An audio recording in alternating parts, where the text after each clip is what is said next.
Hello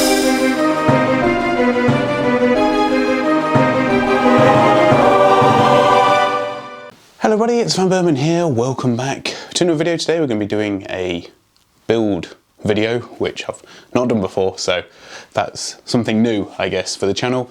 I've actually been struggling with being able to get everything at the right sort of camera height and stuff, so I imagine it'll probably be at an angle or something because I can't get myself in the video very well. But yeah, I'll talk to you through some of the parts we're going to be using today. On the table by the side of me, obviously.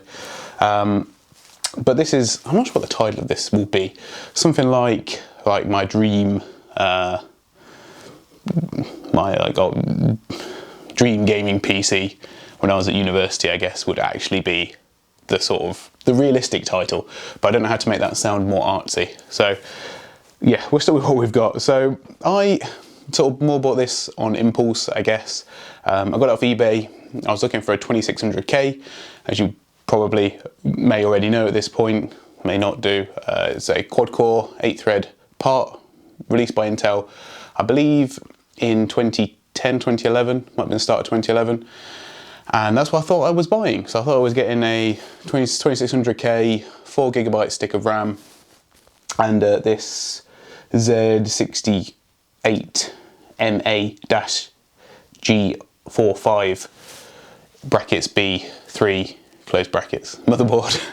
Basically an overclocking motherboard and overclocking chip, because, you know, the theory is that you can get quite a lot out of this and a lot out of the 2600K. At that time I went AMD, which was, as we all know, by far one of the worst things you could do. I got a bulldozer CPU, which was the 8320, so once again 4 cores, 8 threads, which obviously was sold as an 8-core CPU, which obviously it wasn't. So, you know, that was one of the AMD's marketing issues, I guess you could say. And before that I had a, I can't remember what it was now, 80E90 or 8200, the quad 2 core 3.16 gigahertz processor by Intel. Whichever one that happens to be in that lineup, that's the one I had before. So, you know, either way, it was sort of an upgrade. And at that time I had a 460 right at the very start. I then ended up getting a 660 Ti, I believe, sort of like a year after that. So this is sort of like a half and half as to what my dream build would have been, based on some of the parts I've already got, but we'll talk through them. So that was a massive tangent, probably should have opened with that, but never mind. So we're going to go ahead and talk about this, which hopefully I can get on the focus if you can see. If not, I'll just have to describe it. Oh, I don't know if you can read that. I can't quite see it, but if you can, it's an i7 2700K. The only difference with this is it was boosted 100 megahertz higher, so probably, most likely, just a higher binned 2600K. So for all intensive purposes, it's pretty much the same. Maybe helps on the overclocking side a little bit. But yeah, these are quite rare, actually, it seems. Like, you can't really tend to find these so much because the popular chips are the 2600K. So, nevertheless, I'm actually quite happy with getting a slight upgrade for what I got. That altogether was just over £120, 122 or £3 for that delivered as well, which is pretty cool.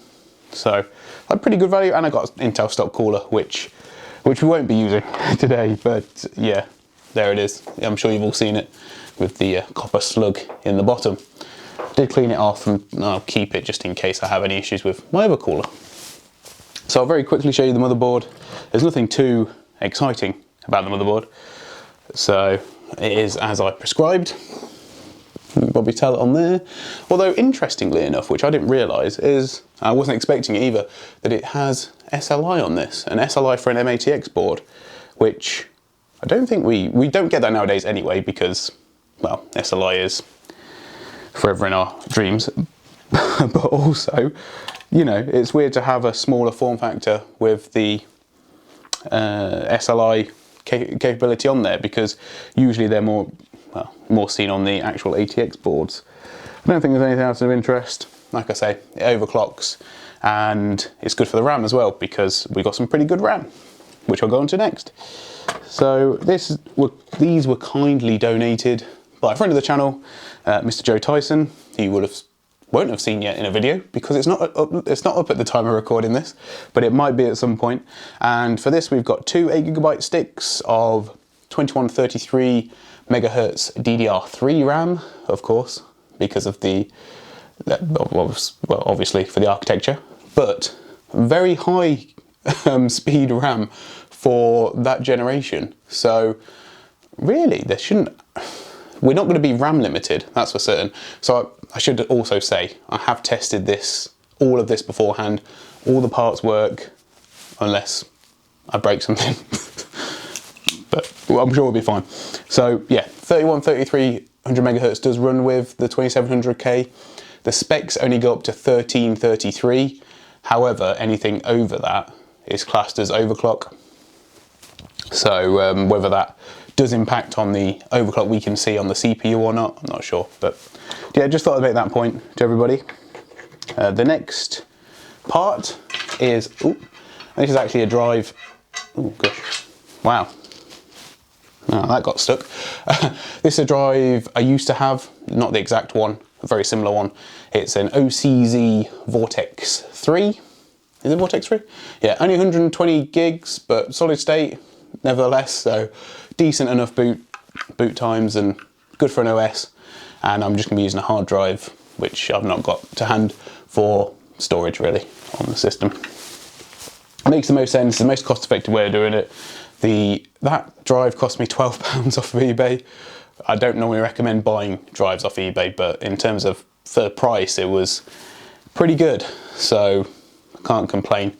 And I don't think there's much else to say about that. Like I say, I had one of them before, so that's why. And then this is not the last part, but probably the biggest part. Had one of these before. This is the GTX 480. This is like the reference design, really. It's got no branding on it at all. I don't know what brand made it. Maybe, well, I don't know whether it's one of the NVIDIA original ones or it's gone through and not actually ever been branded, because usually they put a little bit of a tab or a sticker on here to denote which manufacturer it's gone through. But I got this new off eBay a long while ago, which I've not had a chance to use it yet. Mainly because I looked at this previously, but I really like the 480, and lots of people do. It's a very, it's a card held in high affection. And like I say, this is one of the cards I did have back at that time. So this paired, instead of with a Bulldozer CPU, with an Intel i7. Yes, which is probably what I should have bought. Probably should have saved my pennies a bit longer and bought one of them. But, you know, we don't know these things at the time, do we? And I think that's about it. That's all I've got for this one.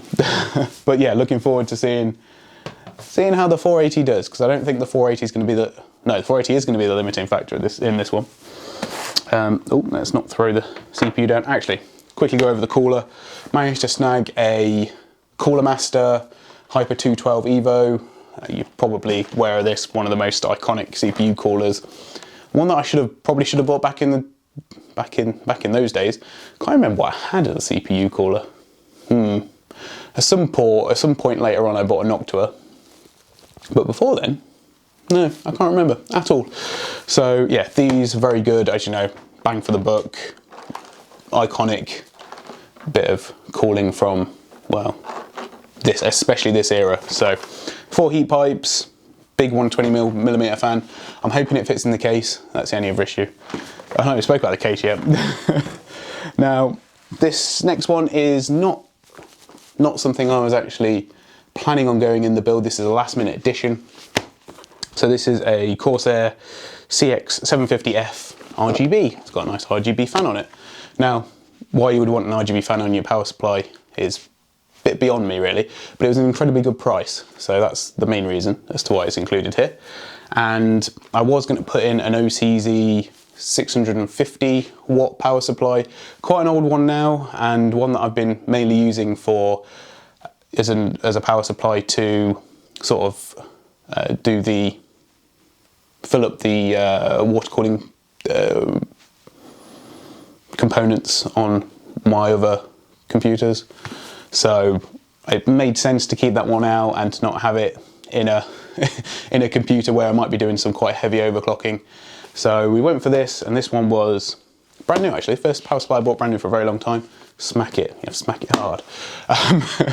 And this one was £58 on Amazon, so very good actually, considering the way the market's been. Not sure where it fits in terms of the tier list, or you know, as on the Linus Tech Tips forum, but it is a Corsair one, so you're sort of trusting the name, aren't you? And the fact that it's RGB actually might help because of the case that we've got. You will see the power supply. That's all I'm going to say.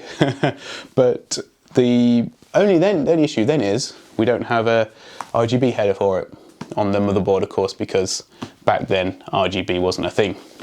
Which, as much as I like RGB, I would quite happily, if it didn't exist, I'd be quite happy still. I've then got a couple of fans, nothing fancy. A Co-Link 120mm and two 140s. I don't know what will fit in the case, so they're just like extras, nothing fancy at all. And then we've got the actual case itself. Oh, where are we? Yes, here we go. Let me spin this around. It is the Fractal Design Focus G Mini. Look how mini it is.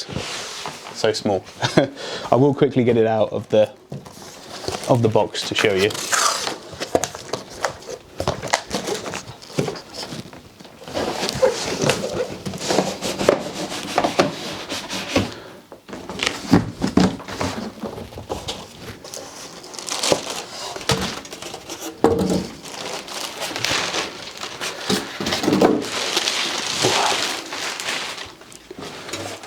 So there it is even.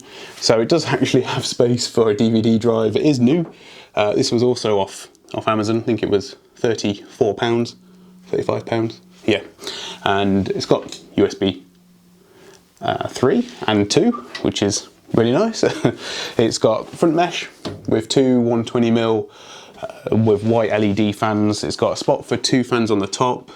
Don't know if they're 120 or 140 at the minute, so depending on which they are depends on what fans we'll put in there. You probably can't tell because the side panel's still got its plastic wrap on it, but it does have, you can see the power supply at the bottom, so that is sort of why I thought the RGB thing may not be completely ludicrous for this particular build, but we'll see. I don't know what it will default to, probably unicorn, but anyway. So there we have, that's all the components. That was probably the big main part of the video. You don't have to watch the rest now, just it's done. No, that actually might be better for me though. Now what we'll do is we'll cut now, and I'll change the angles and everything else, and we'll start building it. Let's get to it. Okay, so here we are back at the workstation, I guess, whatever you want to call it. So we're going to start by opening up the Hyper 212 Evo. Luckily the guy that sold it to me did take his name and address off. That's very good. I would hate to expose you on the internet. Doesn't even say how much this cost. I don't know if I did. It was £18, so not bad. A good saving off buying it new for something that is effectively new, I think. Oh yeah, lots of stuff in here. Right. Very good. I think we're using this bracket, by the way. So yeah, and that's smashing good time. So this does come with brackets for an extra fan, so you can put two fans on if you want to. We're not going to be doing so. Oh no, it does actually come with some thermal paste. We've also got bits and washers and stuff. So I guess I better take a quick look at the manual. Got some nice, don't eat this by the way. That looks tasty, but it's not. So luckily we were left with some thermal paste already applied. I'll have to get rid of that. Bear with me 1 second. Never actually benchmarked one of these, so it'll be interesting to see how it tames the 2700K. I'm hoping quite well. And my assumption is it will be quite good. So we'll put this to one side for now, rest it on the GTX 480. That's always the best way to do it. And now we're going to be installing one of these older school chips, although not much has changed. So once again, you'll be looking for the triangle. There it is in the top left corner. Have a look at the triangle on the board, which is somewhere. Oh no, it's on the outside of the board, isn't it? It's that little white bit. You can often tell as well by where the little notches are on the CPU itself. And then, yeah, the rest of it's fairly straightforward, and just clamp it down. So there we go. That's the CPU installed. But yeah, not too bad once you get going on this. Fairly straightforward.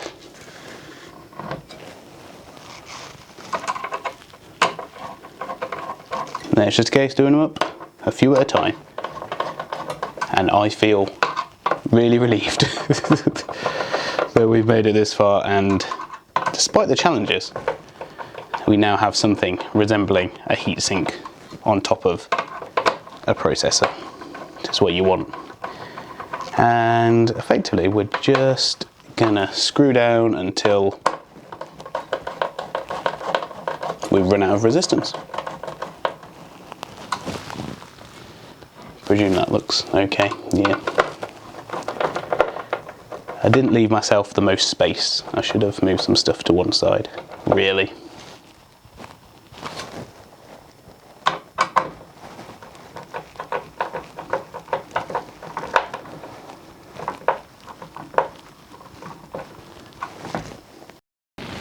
I don't actually mind including this bit, but this will be for me to decide later on, I guess, because, well, it's going to be a bit awkward. So effectively what I'm going to do is I've got two screwdrivers, and because I've got this here and I've got the one at the top, I'm effectively going to hold this screw with this screwdriver, or probably this one, and then screw the other one with this.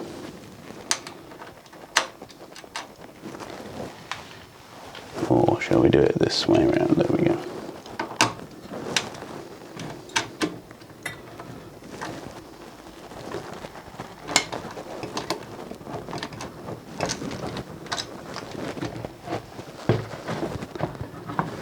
There we go, that's it. Right, so looking good.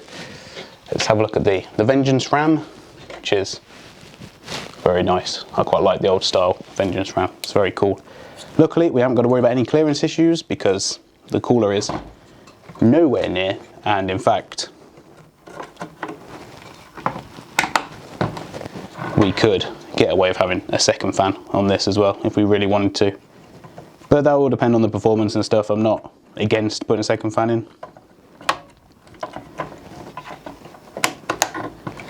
There we are, as you can see. Although maybe the Cooler Master thing should have been the other way around. Ah well, never mind. It's fine, it does the job.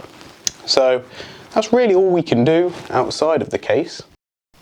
Right, so I think I got a pretty good angle on the case. So here it is, we're going to take off the slide panel to start off with, which the screws don't actually come all the way out in this, which is nice. Fractal seem to do a pretty good job with their cases. I mean, this is obviously a cheap one in comparison, but still nice to have the window. It's not glass, it is plastic, which neither here nor there really for me, but some people it matters. For the price point though, you know. Difficult one to justify. We get a user guide. Very good. We've got space for 2 proper hard drives, which is good because that's what I want to put in here eventually. We've got a box of goodies, if they are in fact goodies. Oh yeah, we get some cable ties and, wow, yeah, a good amount of screws and whatnot. What they're all for, no idea, but we'll find out. They do seem to have proper removable PCIe covers, or the back plate covers anyway. We've got the nice, these are quite good if you've not ever used anything like this before. They're really handy for putting hard drives in. So very similar to the ones I've got at the minute, which is just a caddy from Cooler Master. I'm probably not going to bother, I don't know if you can take the 5¼ bays out, but I'll leave them in anyway because they're not offensive in any stretch, by any stretch of the imagination. The fans are just 3-pin power by the looks of it. We've got the front panel, USB 3 connector, which fortunately and unfortunately my motherboard cannot make use of. So we're going to have to tidy that one away for shame, which is not a problem for me. So we're going to stick these caddies to one side and we'll use them in a bit when we come to putting those drives in. I'll also move the screws out of the way as well. Okay, the case is very light, I will say that much, especially compared to some of the cases I've had. Light doesn't always mean cheap, but it very often denotes it. Okay, so the one thing really that this case doesn't give you is a shroud for the power supply, I think. Everything else, and no Type-C in the front as well, which some people will be bothered about, other people, like myself, are not as bothered. But other than that, they're the sort of things that we've got. So we've got the front panel connectors. It's on a nice flat cable as well, which is good to see, especially for, like, this feels quite malleable, whereas some of them are quite stiff. So that's also good if we were going to be using it. And we've got the front USB as well. So I am in no way very good with, well, any sort of cable management is probably the best way of putting it, but we'll make things work. Just going to start by getting everything out, I think. So fully extend these fan cables. We can always tie them down later. It's not a problem. I don't have a fan hub or anything like that, unfortunately, to install. I was planning on using the one from my old fractal case, but don't know where I put it. So there you go. We've got a dust filter at the bottom, which is one of those cheapy ones that you have to pull out, but it's better than nothing, I guess. It does at least add airflow, so that's good. And yeah, that's what we're looking at. We're going to have to try and do a pretty good job with cable management if we can. So I think the first part then is to put the main board in here. Just let them fall away. There we go. So I don't know how this is going to look. I'm sure this will be fine, he says, confidently. Now, I always forget this bit, and I'm sure I must not be the only person. Always forget about the I/O shield. So we'll make sure we remember that. Sometimes when you buy stuff like this off eBay, they don't actually come with the I/O shields. And if you want a sort of example of how far we've come, just in terms of minor details, this is what the I/O shield looks like. If you can possibly remember that, you know, it's a different world now. But there you go. So I hate these things. Cut my fingers on these more than I care to mention. So I'm quite scared. So fortunately my camera took pity on me, ran out of space on the memory card but I also was struggling to actually get the I/O shield in. But it is in now, and I'm not going to touch it in case it comes out. Hopefully everything will be fine. It will all be fine. So one of the things we're going to need to do is install the standoffs. Now some cases do come pre-installed with their standoffs, but this one actually doesn't. So we are going to need that box of goodies after all. And there we are. We should have standoff screws in here in this little baggie.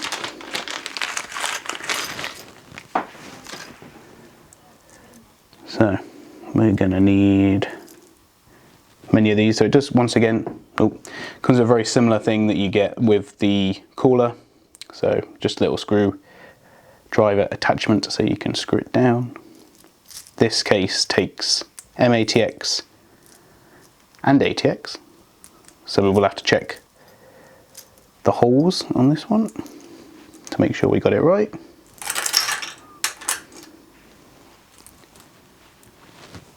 So,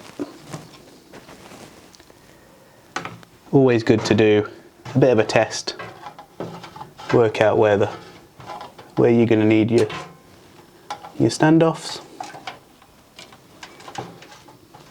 I think it's going to be all the ones. Oh wait, I put it the wrong way around. That'll be why. There we are.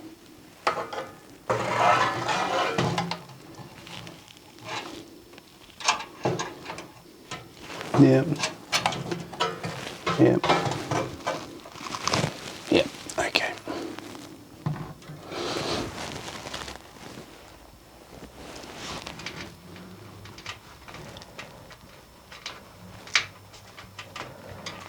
So we're just going to start by putting them in, and then we'll screw them in proper. Some, like I say, some motherboards will already come with them pre-installed.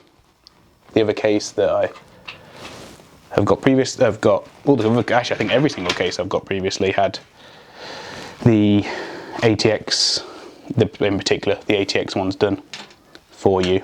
So because this takes ITX as well, so slightly different configurations needed for that one, of course.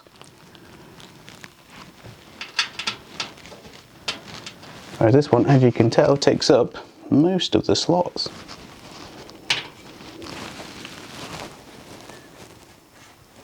I think that's all of them actually.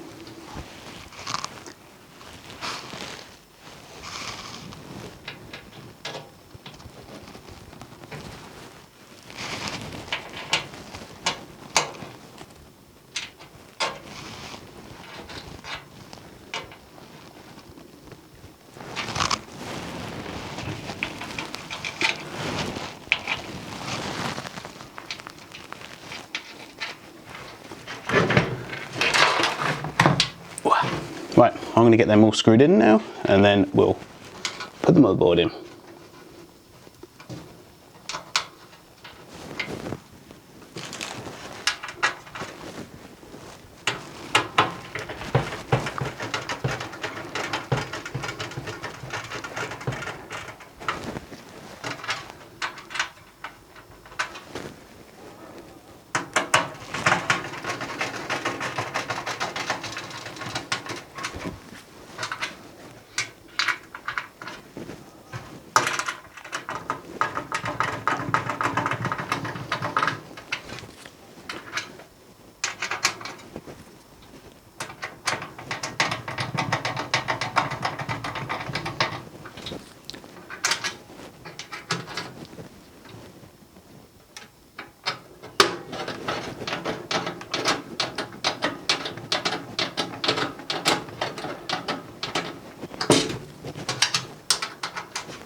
So, all standoffs installed. The thing you're going to want to locate next in your case is this particular bag of screws, the motherboard ones.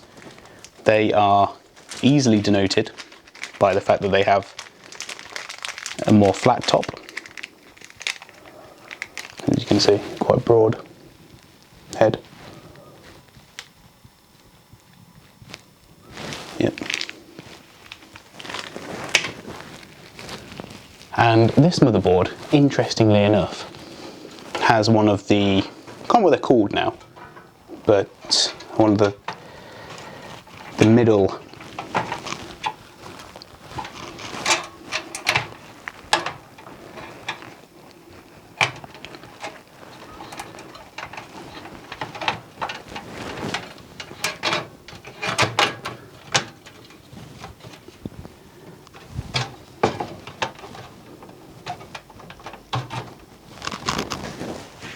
has one of those,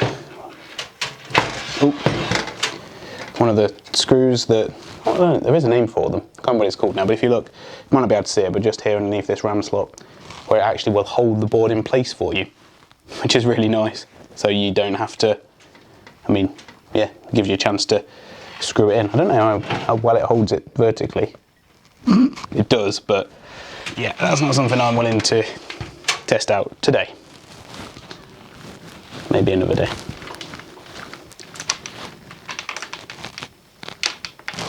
So just got to take these ones and screw them in.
Well, I think that's all of them.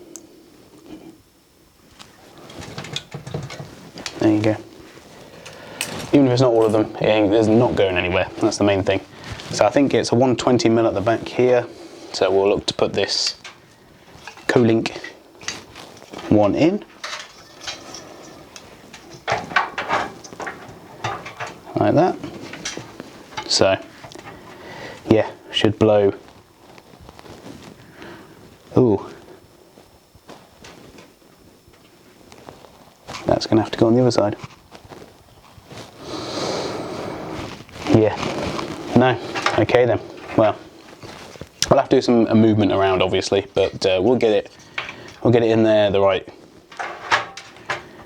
thing. So I have to move that around to the other side, and then it will flow through, which is what we want. I think that will look best. I think as well, I should have done the fans first at the top before I screwed the motherboard in, because that's going to be quite tight to get to now.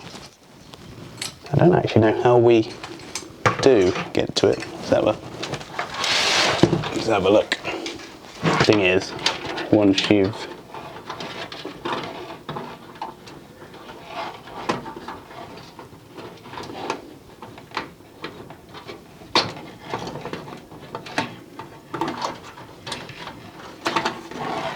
there we go.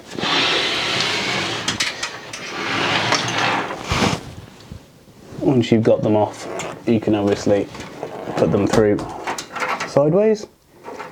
This is one of the more awkward bits to do now.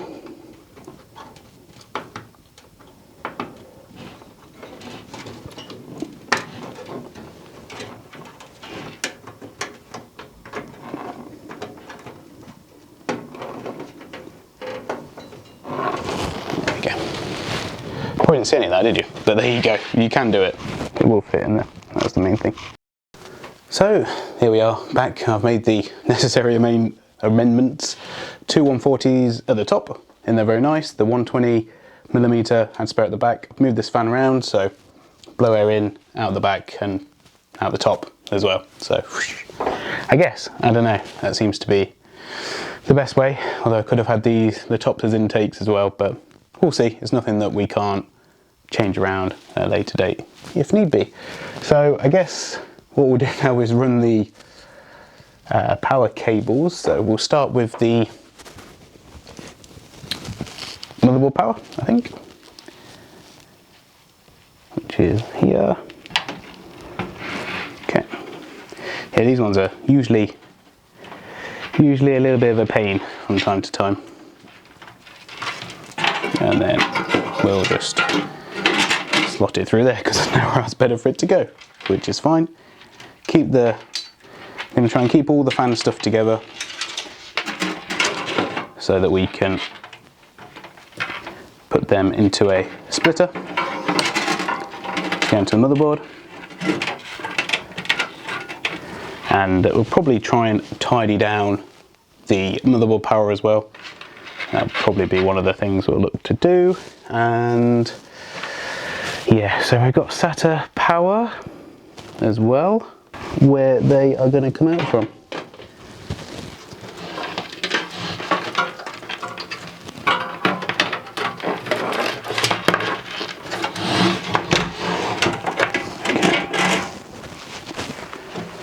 So the good thing about having the modular power supplies, I'm sure you're already aware, is you can feel free to mess around with it to your heart's content. So the only one that's really going to give us any sort of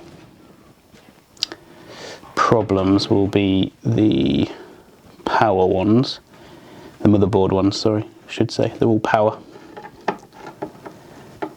So I think we'll stick the 8-pin there. Main board don't get a choice, so that one will have to go in here as necessary.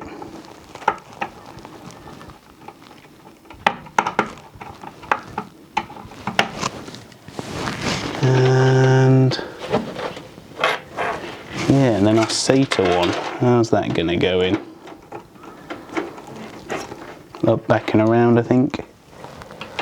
And in there, like that. Try and keep them a bit more tidy. I know I said I wasn't going to run them. I've literally changed my mind.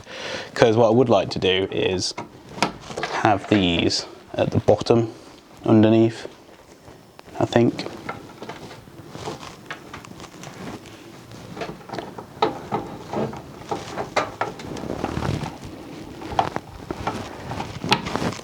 There we go. I quite actually like these being black. Maybe I will leave, maybe I won't put the extenders on. Perhaps leave the extenders out for now.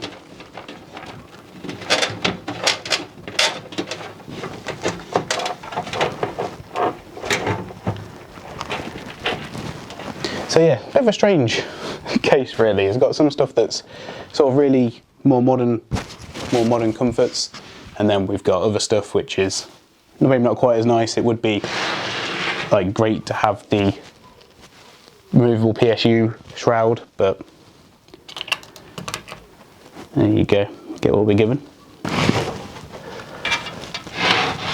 Can we see? Yeah, so there we go, have it coming back round through there, I think is probably the best way, and keep them away from the SATA connection as much as possible. So they'll go over those I guess, and go on here, and then we'll pull them back through as much as we can. So that won't be a problem. Ooh. Cable management is pain at the best of times. So yeah, this bit here is going to be quite difficult to get around, because I'm afraid it is what it is.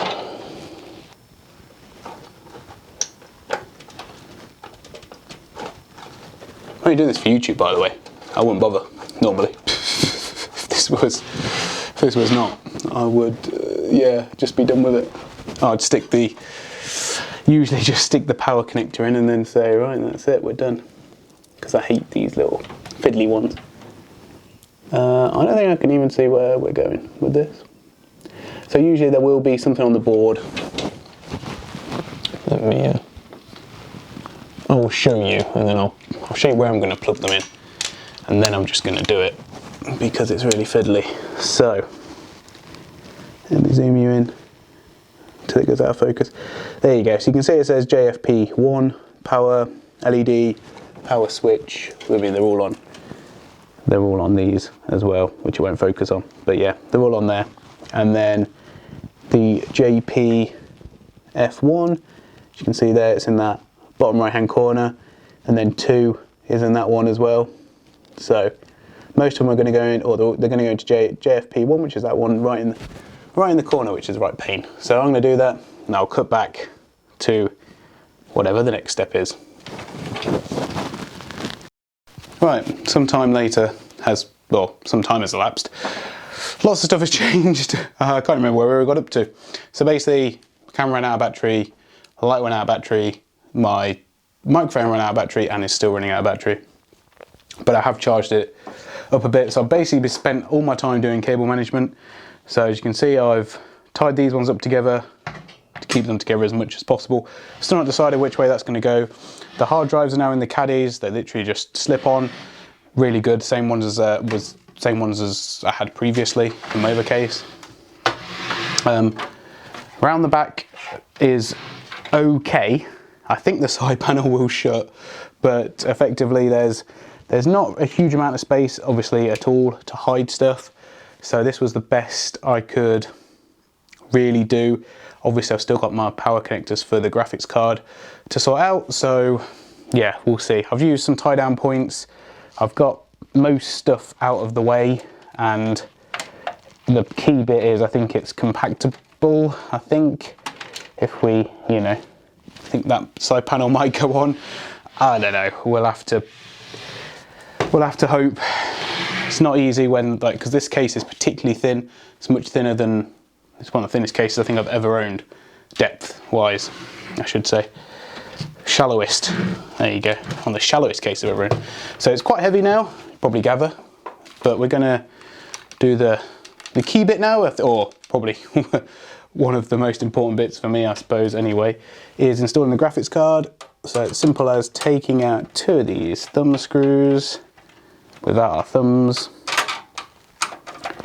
And you can always tell a good case whether it comes with removable I/O covers or not for the PCIe cards and doodads. Oh, I hate it when that happens. Gosh. All right, fair enough. So yeah, take them out, put them to one side. Try and find where you've dropped your other thumb screw. That is, okay. Around the back of the cables. Smash the camera, of course. Always smash that camera button. Hopefully not. And then yeah, we'll just line it up into the PCIe slot. Eventually. There we go. It's the next day. No, it's not really. It's still the same day, but yeah, my goodness. Okay, we've come a long way. I've had all my equipment run out of battery on me at this point. Camera ran out of battery again. So I just decided I'd carry on building it and then we'd get to where we come to. So I could literally do the whole thing at the start and then just whoosh, here you go. This is it complete. So here we are. This is it really in all its glory. You can see we've got the 480 in there. It was a bit stiff, to be honest with you, with the thumb screws, but it did go in. Hopefully everything's fine. I will wait until testing to find out. But I think even, well, not even, but maybe only from this angle, it actually looks okay from what I gather. So, you know, it looks fairly clean. The back is, tight is the word. I moved it's mainly the main power for the motherboard, because that cable's quite thick. There seems to be the big issue that's getting in the way. Now it does have a convex back, which gives you a bit more space, but yeah, it's tight in there, but it all fit. Don't think I've warped the metal, so that's good. And yeah, I'm trying to think of anything else. The hard drives went in quite easily. Spent a bit of while working out what I was going to do with the power for the graphics card, because it didn't really make sense wherever else I did it, and I was trying to make it look neat. But let me just get the camera out to lack of light, unfortunately. So yes, it goes over the top of the motherboard power effectively, and all the we've used both fan headers on the motherboard as well. There's one, you probably can't see it, just right there next to the, I'll zoom in. Oh, the zoom, it does nothing. So there's one there, and then there's one just here as well, which I've got following up the 120 at the rear. So I guess it's now time for the main event. We'll do the peel for the plastic side panel. Ooh. Gosh, it's plasticky. Not just the side panel, the peel as well. And then there we go. This is the only time it will ever be clean. So enjoy. No, it's plastic just doesn't come up quite as nice as glass, but you know, for the price and all that, ain't bad, is it? So, assuming everything's plugged in correctly, it doesn't blow up. Right, well, there you go. It works. Well, presumably. No, straight off.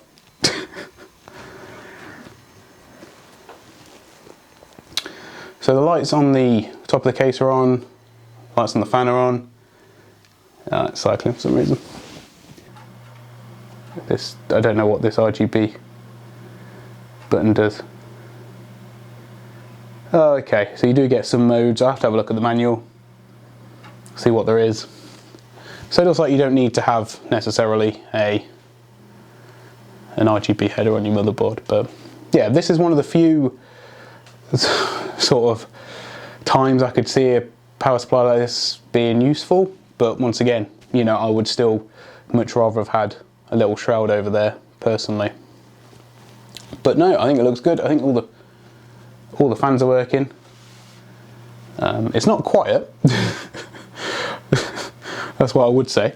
It's not the quietest machine I've ever owned, but once again, I'll have a play around with that, and we'll do a review on this computer anyway at some point, and like the performance and everything else.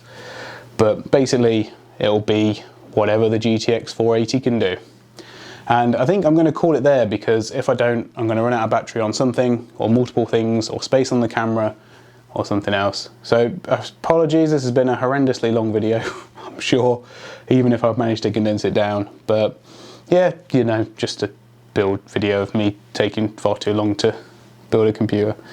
Let me know what you think about the live stream idea, or if it's something you want to see, I'll see if I can make it work. If not, I'm going to try and do something similar to this, but hopefully better. You can't tell, I've lost the will at the minute. Anyway guys, yeah, I'll let you know. Thanks for watching, I'll see you next time. Bye for now.